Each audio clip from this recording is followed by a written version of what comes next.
бичээч Эстинүн Чандаман Эрдэнэ 1-р бүлгийн 16 дугаар хэсэг.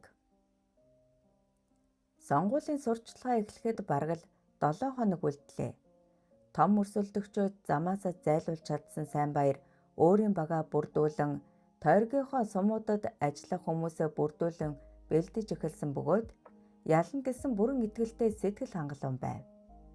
Цэрмаа гүүрнээс түлхэж орхисон итгэл туслах сэнгэнж ижээнээсээ гарч гадаадаас ирэн нөгөө л өрсөлдөгчийг нь намнах, хорлох, гутаах гээд хамгийн дадсан ажилд оржээ.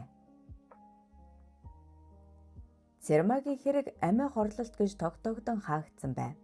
Гэхдээ цогхүү тийм амар буугаад өгчихгүй гэж хардсан сайн баяр буруу гарын хүмүүст мөнгө атгуулан хориход байгаа хүүг нь хяналтнаасаа гаргасангүй. Түүнд туслах хүнийг хайж цогхүүгээр хэрэгээшүүлгэн шоронгийн хаалга татсан хүмүүсээс судлан боломжийн 2-3 хүн сонгон холбоо тогтоож сурсан зангаараа их хэмжээний мөнгө атгуулан өөрийн болгож авав. Сайн баяр араа сайтар цэвэрлсэн гэж үзэн сонгуульдаа уран зоригтой бэлтсээр мөнгийг ч хайр найргүй цадцсаар. Цогхүү од нарын зүгээс шүүхэд гаргасан өргөдлөө татан авснаар Цэсүрэн Баатар хоёр ялзэмгүй мултарч эрх чөлөөтэй болжээ. Хүссэндээ хүрсэн цэгмэд дахин илүү дутуу юм нэгсэнгүй хүүгээ аваад нутагтаа очин нам жим амьдрахыг илүүд үзэв. Цэрмаагийн гэнтийн үхэлд буруутай гэдгээ мэдэх болохоор сайн баяраас аль болох зайгаа авахыг хичээсэн ч тэр түүнийг сумын сонгуулийн штабыг ахлан ажиллахыг санал болгож цэгмэд татгалзаж чадсангүй.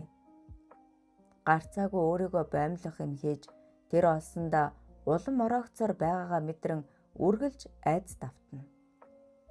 Цэрмаа амиа хорлоогүй, сайн баяр алсан гэдгийг ч тэр гадралжээ. Тийм болохоор үхтлээ түүний гарын үзүүрт зарагдахаас өөр сонголт үлдээгүй аж. Хүүгээл элдв асуудалгүй инх тунх аз жаргалтай яваасаа гэж залбирах болжээ. Од хуулийн сургуульд 4 жил сурсан болохоор гэмтгэргийн талаар баггүй мэдлэгтэй нэгэн. Өнгөрсөн хугацаанд ээжийнх нь үхэл түүний сэтгэлээс огт гарсангүй. Цэсүрэн цэгмэд бас сайн баяр гэгч баян нэр. Эднэрийг холбоотой гэдгийг гадралсан ч нотлохоо олохгүй байлаа. Аавда энэ тухай хэлсэн ч нотлох баримтгүйгээр хүнийг хардаж болохгүй. Хүлээ гэжээ. Од бачимдсан боловч аавынх нь зөв гэж төөмөө дэмжээд шинэ гүрний ойролцоо хідэн архичд байдаг. Ер нь тэр хаваар гүүр барихаас өмнө тарин шааныхан орон гэргүүчүүд их цуглардаг байсан юм. Би нэг хүнийг сайн танина. Холбоо тогтоохыг бодъё. Яарвал даарна шүү гэжээ. Төөмөө мэдлэг боловсралгүйч шоронгийн хуулийг сайн мэднэ. Тийм болохоор одыг хамаг чадлаараа хамгаалж түүнийг сэрэмжтэй байхыг сануулсаар байв. Худгийн сахиул буюу шоронгийн хэллэгээр Жааны ажлаа одод алдчихад дотроо зөхөвж гаднаа яаж чадахгүй байсан дух очид дорж гих хоригдол эл талд элдвийг хэлж эхэлснийг Төөмөө хамуудасаа сонсжээ. Тэр та нар духыг сайн хянаарай. Ялангуяа одыг зоонд орсон үед бүр илүү ажиглана шүү. Наадах чинь нэг л юм төлөвлөд байна гэж захижээ. Уй гашууг нь хуваалцаж чин сэтгэлээсээ хандсан төгсөөгийн зан ааш улмал таалагдаж баг багаар дассаар байнга шахуу бодох болсон нар ямар нэгэн гэнтийн зүйл хүлээдэг болчихсон байв. Төгсөө түүнийг оройтсон үед гэрлүүнд өхүүлж өгөн ганц 2 хоолнд орсноос өөр харьцаа үүссэнгүй. Харцсан хэргүй тунгалаг ярианд хүртэл эгэл дарав. Бусад шиг нарыг магтаж бэлдуучилсангүй. Яг л сайн найзын ёсоор хандна. Энэ нь нарт маш их таалагдаж элдв шалтак тоочхой болон ихэнх цагийг хамтдаа өнгөрүүлдэг болов. Бусдаас нэг л өөр онцгой залуу санагдсан тул насан туршийн хайраа өгөхөд бэлэн гэж бодож явсан тэрнийг өдөр төгсөө түнд хайраа илчилж үерхэх санал тавьжээ. Мэдээж нар шууд л зөвшөөрөв. Түүнд дүр эсгэж бодыг хүлээе энтер гэх сонирхол байсангүй. Тэр төгсөөг таньсан болохоор зугтаах, хүлээлгэх шаардлага үнэндээ алга болохоор татгалзааг байж. Төгсөө нэг өдөр хараа хоёулаа од ахыг ярих үү? Би танилцмаар байна гэхэд нар илт дургуйцсан болохгүй ах уурлана. Сар бид хоёрыг ийшээ ирсний хэрэггүй гэдэг юм. Аав ээжтэй л 2 удаа эргэж очсон гэд хоолоон зангирахад од ахын зөвлөдөө. Хүмүүсийн хүсэх газар биш шүү дээ. Гэхдээ би очмоор байна. Бүх сэтгэлээрээ тантай хамчуу. Дүүг чинь үнэнчээр хайрлан бүх чадлаараа хамгаална гэж амламаар байна. Төгсөөгийн энэ үг нарын сэтгэлийг хөдөлгөж орхив. Тэр хайртайгаа тэрэн үнсээд за тэгье. Гэхдээ сарыг аваад явна үсттэй. Мэдээж штэ. Юу гэж орхих юм? Тэд тас тэрвэрлдэн удтал үнсэлцэв. Хэн хэнийхэн сэтгэлд хайр бэлгаж сэрэл хүсэл нь бадарч байсан ч төвчцгээв. Энэ төвчээр хизээ алдрахыг таашгүй. Эр хүнд баргал анх удаага чин сэтгэлээс дурлсан тул амаргүй өдрүүдийг арай ядан өнгөрөөж байв. Тэр одод чин сэтгэлээс хайртай болчихжээ. Намайг адилхан хайрлна гэж итгэсэндээ биш, зүгээр л од минийх болоосай, минийх байгаасай гэсэн нууцхан хүсэл. Аманцар найз нь дэмий самдран муусан залуусыг тоох хэрэггүй. Тэрний царайлаг нь тэндэл юм байгаа үз. Март гээгчлэн сэтгэлийн засахыг оролдоно. Од ямар ч буруугүй болохоор гомдох хэрэг байхгүй. Тэр сар гарan твцсний эзэст нэг шүн тэсэлгүй гүгээд очичхов. Би биендээ тунаж гомдсон залуусын яриа эвлэж өгөхгүй аар сарын ярьж сууж байснаа тул намайг уучлаарай. Чамд ингэж амар тасчихна гэж сансангүй. Нэг охиндоо дотнд байгааг чинь хараад л бүхнийг ойлгосон. Тэр миний экс найз охин л доо. Бараг 3 жил өргөсөн. Гашуудлыг минь л хуваалцахаар ирсэн юм байна лээ. Би мэдсэн. Чамайг буруу ойлгочихож. Миний амьдралд байсан ганцхан эмэгтэй хүн юм л да. Би өөрөө 2 охин дүүтэй болохоор охид бүсгүүчүүдийг гомдоохыг хүсдэггүй. Чиний сэтгэлд сэв суулгаж ийм байдалд хүрсэндээ гэмшиж байна. Намайг уучлаарай гэд од ойртон ирээд түүний духан дээр үнсэхэд аль хэдийн мэлэмрүүлж орхисон тул чамд ямар буруу байх вэ дээ? Уу гашуутай байхад чинь тийм юм бодож л явдаг. Миний л тэндих шүү дээ. Тэд болохгүй гэдгийг мэдэж байсан ч залуу халуун насны хүсэл шунлаа твж чадсангүй тас тэрвэрлдэн үнсэлцэж эхэллээ. Нүдээ тас анин гайхамшиг думбах тул чиний хамгийн үнэнч найз чинь л бай. Илүү хүсэхгүй хэмээн шивнэж одын сурмагхан инхрийлэл давтан гэж гинжсээр орон дээр унав. Төрхөн гойлог биеийг нь зоргоороо таалах зураа хувцаа шидлэн нүцгэрч орхисон од тэсэн ядан байгаа бололтой туулын өмдтэй ноцолдон шилэг бүртэл шувтлаад хөлийг нь атилган хөвлийн орчимд нь шахчихад хөвчөрсөн эргэтнээрээ өдрийг нь гжигдэн үржиглэв. Эр хүний зангирч гозойсон хатуу эргэтэн салтай цаваар нь хүрэн тэнүүчлэхийг мэдэрсэн туулын дурын шингэн ялгаран доогуура чихдэж эхэллээ. Одч сурсан зангаараа бэлгэвчээ өглөж аваад амьсгаадан шуухирсаар давчуу халуун үтрээрөө шургуулан хурдтай наргагүй бүлж эхлэв. Үтрээг нь дүүргэн орж ирэх хатуу эргэтний үрэлт бүлэлт бүрд тачаадан гэншиж дуалдах бүсгүй ямар гоё юм бэ хэмээн тасралтгүй өгүүлсээр салган нь дур ханан тавиад суугаад цацав. Туулын үтрээний булчин чигчигнэн агшиж чангарахыг мэдэрсэн одч улам хүчтэй шад дуу гарган бүлсээр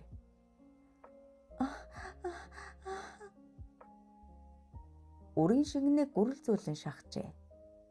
Иремийн цэнгэлийг гой цайхан мэдрүүлэх гоёхан залууга инхрийлэл дүүрэн харцаар ширтэх тул чи үнэхээр төгс хүн юм а.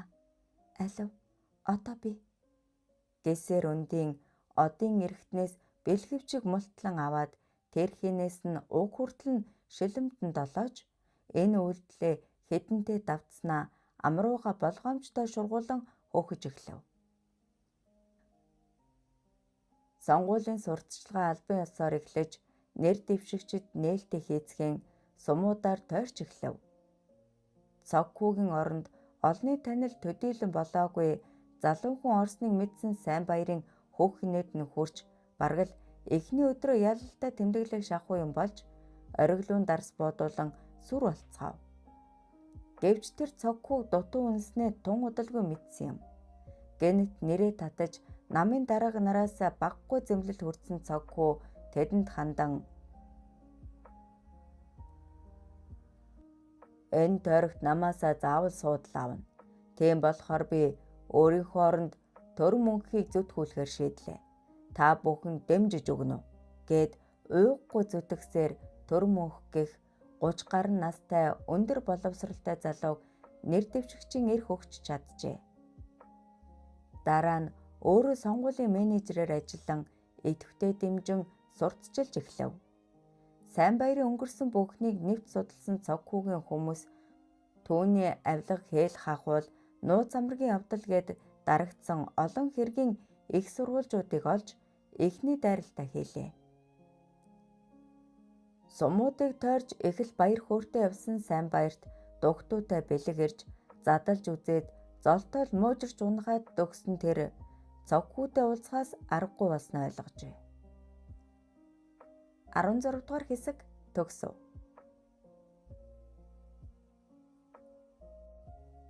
Чандман Эрдэнэ 1-р бүлгийн 17 дугаар хэсэг.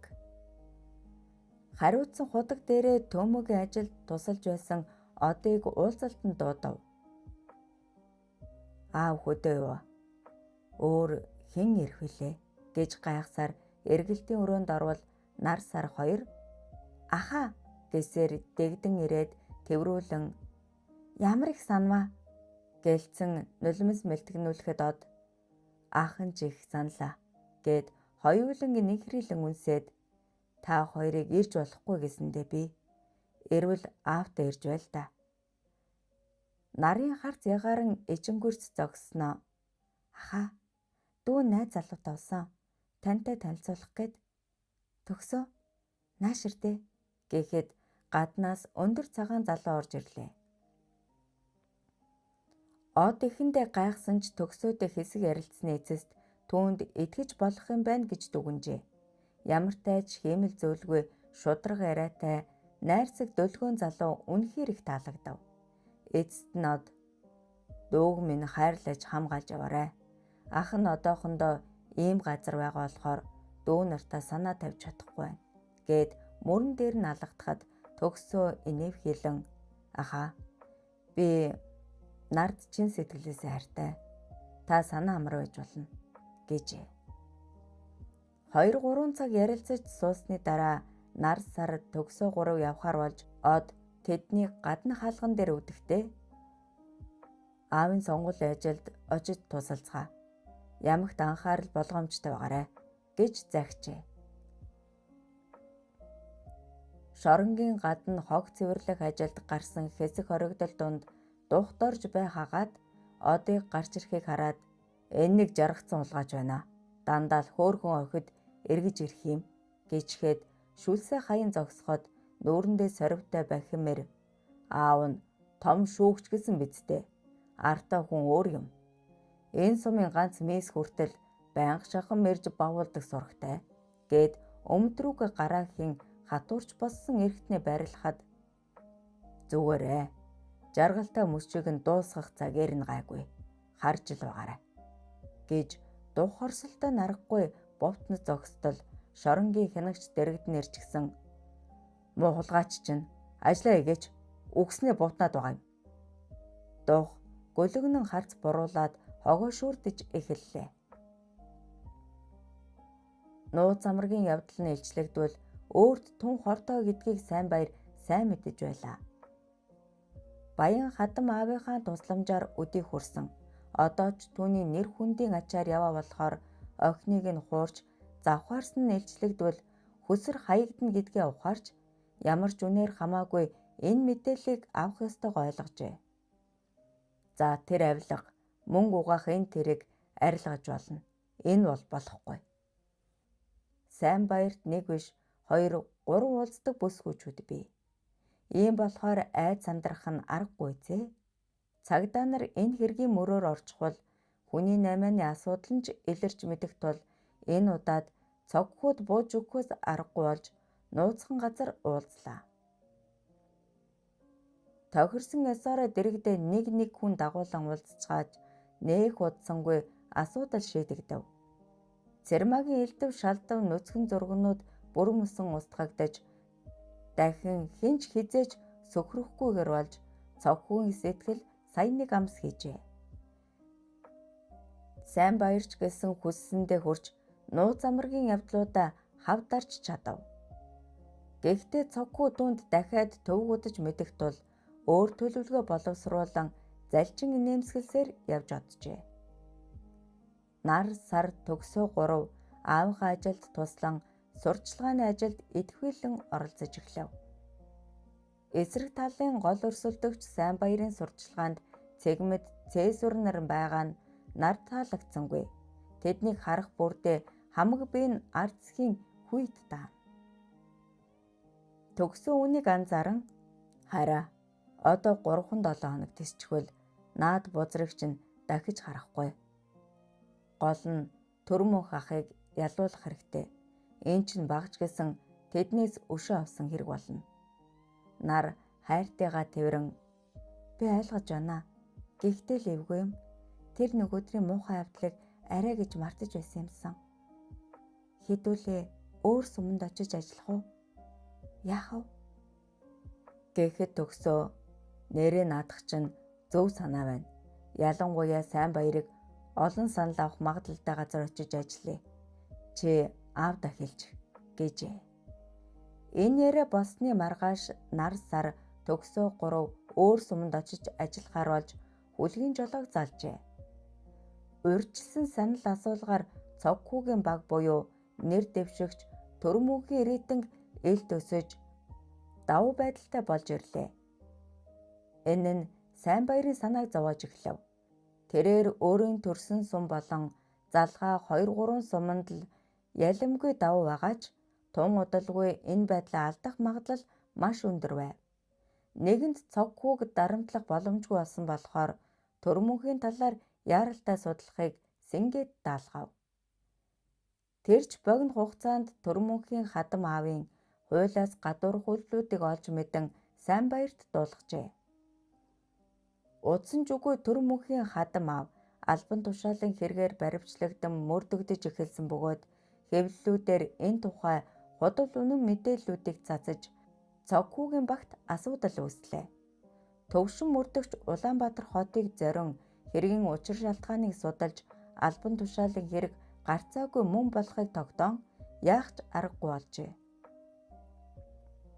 Төрмөх яах вэ гэж цогхүүгээс асуухад нэгэнд хийжгсэн хэргийг одоо яалт тавилээ.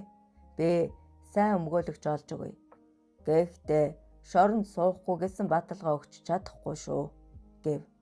Үнэн дээр шударга ёсыг ямагт дээдэлж ирсэн цогхүү хууль зөрчин хадам аавыг нь суллуулах хүсэл мэдээж байхгүй. Хууль арай шийдэгдэг. Энэ нь санал хураалтанд айхтар нөлөөлөхгүй гэснээс өөр юм хэлсэнгүй. Төрмөхийг ёс зүйн хариуцлага хүлээж нэрээ тат хэмээн хэвлэлээр шүү гэж эхэллээ. Цогхүү шиг үнэн шударга зантай Төрмөх хэвлэлийн баг хурал зарлан хадам аавын албан тушаалын хэрэгт би огт хамаа байхгүй. Тэр хүн хуулийн дагуу шийдэглээ хүлээх ёстой. Хөндлөнгөөс би оролцох ямар ч эрх байхгүй. Би сонгуулиас нэрээ татахгүй гэсэн мэдэгдэл гаргажээ. Ард түмэнч түүнийг сайшаан дэмжиж шудраг хүү байна. Манай цогхүү явж муу хүн дэмжихгүй.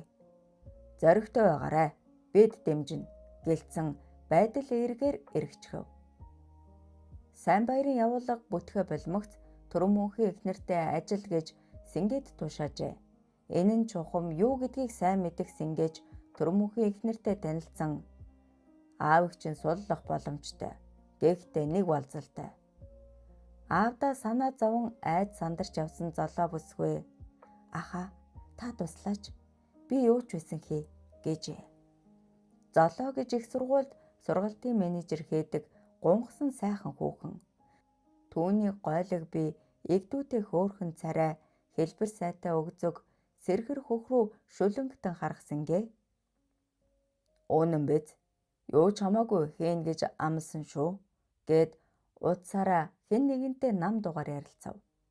10-аад минутын дараа золоогийн утас дууран аав нь суллагчглаа. Гадуур байцаана гин. Охин чинь хэлсэндээ хүрвэл бүрмөсөн сулсан чадна гэж байна. Чамаас тэд юу хүссэн юм?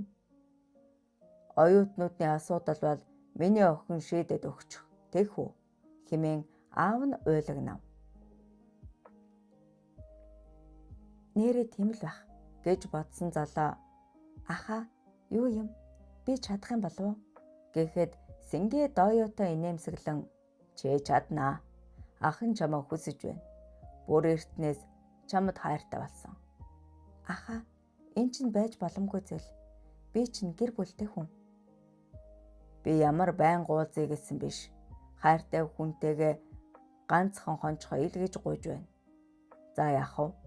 Маргааш өглөө хүртэл бодох хугацаа өгье. Сайн бодоод шийдээрэй. Гэчгээд золоог бөөн эргэлзээний дунд үлдээчгээд явж одов. 72 цаг оргидоод бүр эцэж ядраад царай алдчихсан аавыгаа бас санаан зовоод хууч өвчнөн хөдөлж орхисон ээжигээ харсан золоо үнэхээр яах ёстойгоо ойлгож ядан шүнжин нойргүй тэлжлэв. Түрэн мөнхөд хэлий гэж бодовч хэвлэлийн хурал дээр юу хэлснийг нь бодох тусам гомдол төрж нулимс мэлмрүүлнэ. Ар гэрээс нь илүү албан тушаал хэрэгтэй юм байх та. Эхнэрийнхээ авд тусалчих сэтгэлгүй ямар өөдгөө юм гэж нөхөртөө гомдохын дээр гомдож байлаа. Гэтэл хайх өөр харилхийн хүн утсаар ярих төдийдл тусалж байна. Бас надад хайртай. Хүнийг чин сэтгэлээсээ хайрладаг хүн өөр юм байна. Бодож Сингéгийн саналыг хүлээж авахар шийджээ. Ганцхан удаа амчин яавал гэж хөгшин настай аавынхаа төлөө гэж гинхэн бүсгүй бодсоор Сингéгийн хүлээж буй газар руу өглөө эртлэн явжээ. 17 дугаар хэсэг төгсөв. Чандаман Эрдэнэ 1-р бүлгийн 18 дугаар хэсэг. Од Төмө хоёрын нөхөрлөл улам зузаарсаар бараг л төрсөн ах дүү шиг болжээ. Төмөгийн ажил барагдчихгүй их. Харин Од зав ихтэй болохоороо түүнд үргэлж туслан ажлаас нь элбэлцдэг байв. Бараг хэлсээр шахам ороод ирчихсэн залууг энэ харанхуй ертөнцид эвдэрч хүн чанараа гээжгүй гэж Төмө үргэлж санаа зовно. Удахгүй хугацаанд ус суллагдах болохоор Одод мэддэг чаддаг бүхний зааж бусдаас хэрхэн биеэ хамгаалах нудрагаар биш ухаанаар яаж өөртөө хохируулгүй гарах гэдэл байнга зөвлөдөг байв. Нэг өдөр Төмөг уулзалтанд дууджээ.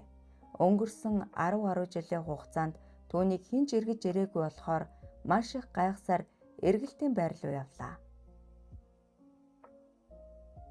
Хүний бие санаатай гэмтэл учруулсан хэрэгээр 2 жилийн 20 хайл авсан Бямба шоронд ирээд сар орчин болж байлаа. Овоо идгэж байсан хөлийнхэн шарах дахин сэтэрч хөхөрч хавдаад гიშгчиж чадхаа болов.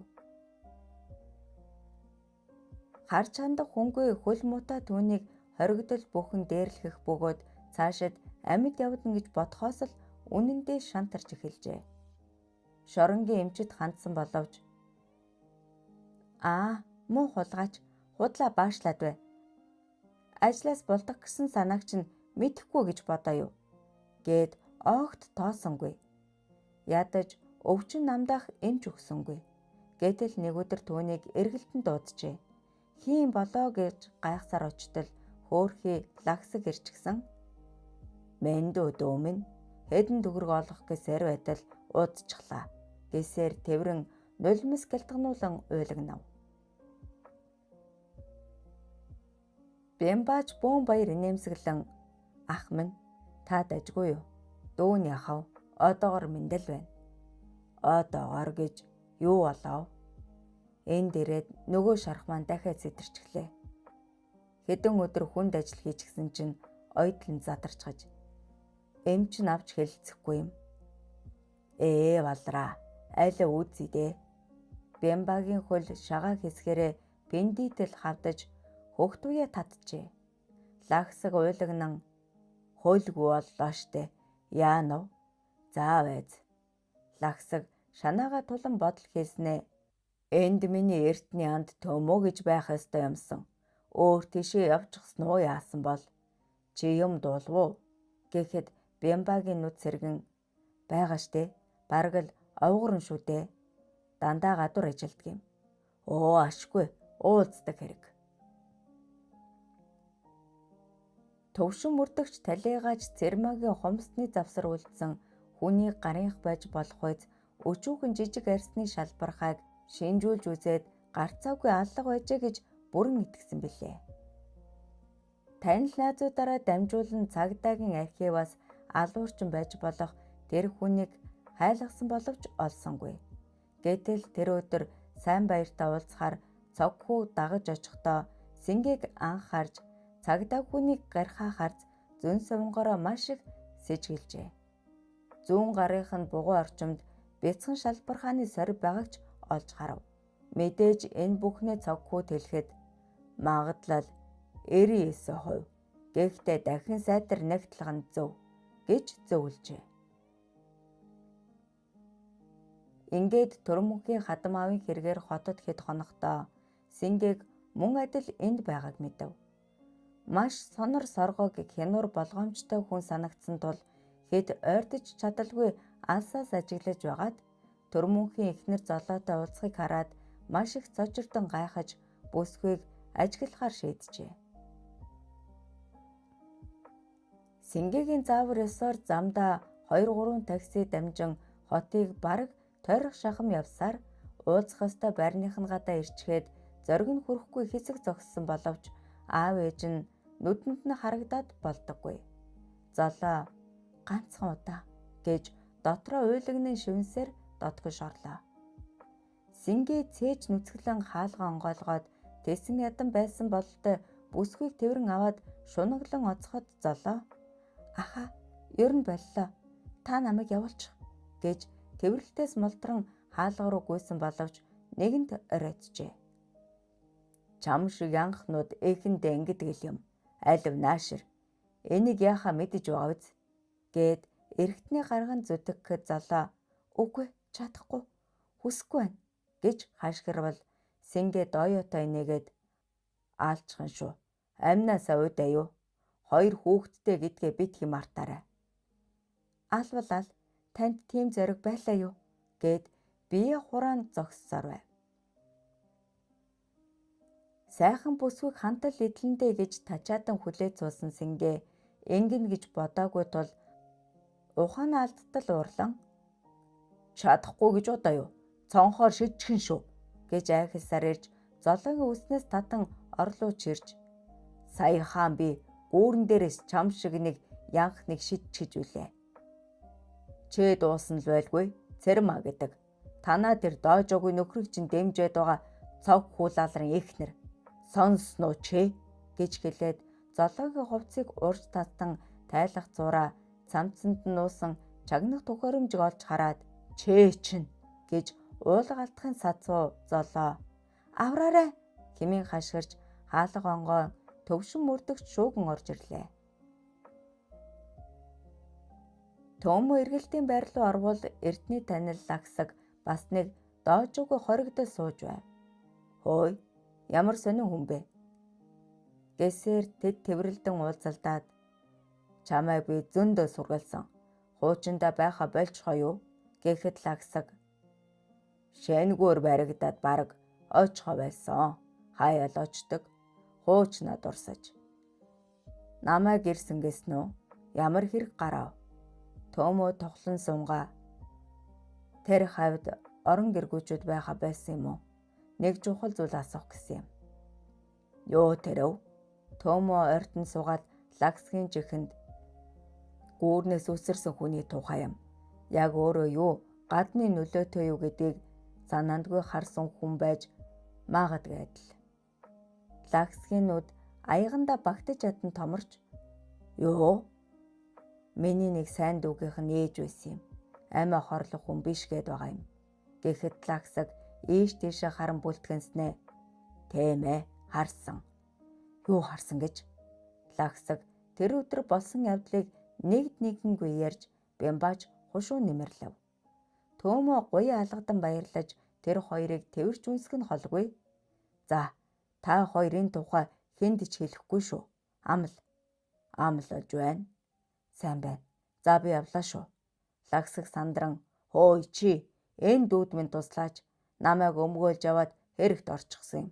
Гол нь энэ гээд Бямбагийн хөлийг үзүүлэн яаралтай эмчлүүлэх хэрэгтэй байна. Илчлэгдлээ гэдгээ тэр дорн ухаарсан Сингээ дайран орж ирсэн төвшингийн өдөөс гайхан харсан дүр үзүүлж алмаар мэгц ганцхан зохиж орхиод цонхоор үсэрчхөв. Амжиж болтон хальтхан цохиулсан төвшин хөл дээрээ тэнцвэр алдан гуйснаа сая сэхээрэн ухсхийсэн боловч Сингийг барьж чадсангүй. Өө навш амиа хорлцглоо. Яадаг хулчхар вэ гэж өглөнгээ мэгшин уйлд сууга золоогийн мөрнөөс тэврэн босгоод чи бидэнд маш их тус боллоо. Чадах бүхнээрээ харь барьнаа гэд том сэргэр хөхөө гараараа нуун зогсох бүсгүйд хувцс нөмөргөөд цонхоор очиж чагаавал Сингээ ор сүрэггүй алга болчихсон байв. Байшинтай залгаж барьсан дэлгүүрийн дээвэр дамжинд зүгтсэн болохыг сая анзааран өө навш гэж ийм юм анзаардаггүй бэ мөн тэнэг хүнээ. Төвшин тэр дороо цогхүүтэй холбогдсон болсон явдлыг товч мэдээлээд хариу завар авчээ. Харин Сингээ байшинтай тулгаж барьсан дэлгүүрийн дээвэр дээр үсрэн буухдаа шагаагаа эвгүй гიშгэж орхисон ч хазганангүйсээр машиндаа сууж хурд нэмэн давхилаа. Уцаа гарган сайн баяртай холбогдсон боосоо би ичлэгдсэн. Цогхүүгийн хүмүүс мөшгөж байж арай ч зүгтлаа гэхэд сайн баяр өө навш чи юу хийчихв? За яах вэ? Маш хурдан хотоос гар нуугдаад хүлээж бай хэмээн хашгичв. Сайн баяр боож өгөх нь холгүй байлаа. Өө навш пэз даймаа. Өө лалар хэмээн зогсоо завгүй хараал урсгаж сууснаа утсаа шууран хэн нэгэн лүү залгаад дох мөн үү? Нөгөө ажлаа гүйцээ. Өнөөдөр ээжийн чин дансанд яг одоо мөнгө хийлээ. Надтай ярьж дуусмагц ээжээсээ асуугаад үзээрэй. Ок. Тэр уйглан амсгаадаж цоггүй ёстой чон юм да. Гаднаа бууж өгсөн дүр үзүүлсэн атлаа. Мөрөөр минь мөшгөж байж шүү. За яахав? Үхэхдээ яаж үхэр бууга тавихыг хараарай гэж шүдэ хаврын занаад дахин уцаа шууран байна уу? Цээсэрнэ үү? Яг одоо хангаа сумруу хөдөл. Цаадхан халамцуу бололтой яах гэж вэ? Энд ажилтай байна. Гэтэл сайн баяр өвгүйг нь таслан тэнэг малаа. Нөгөө нар билүү, сар билүү? Тэр чин тэнд байгаа. Жилийн өмнө дуусгаагүй ажлаа гүйцээх юм уу чи? Гэчгээд уцаа шидчихв. 18 дугаар хэсэг төгсөв.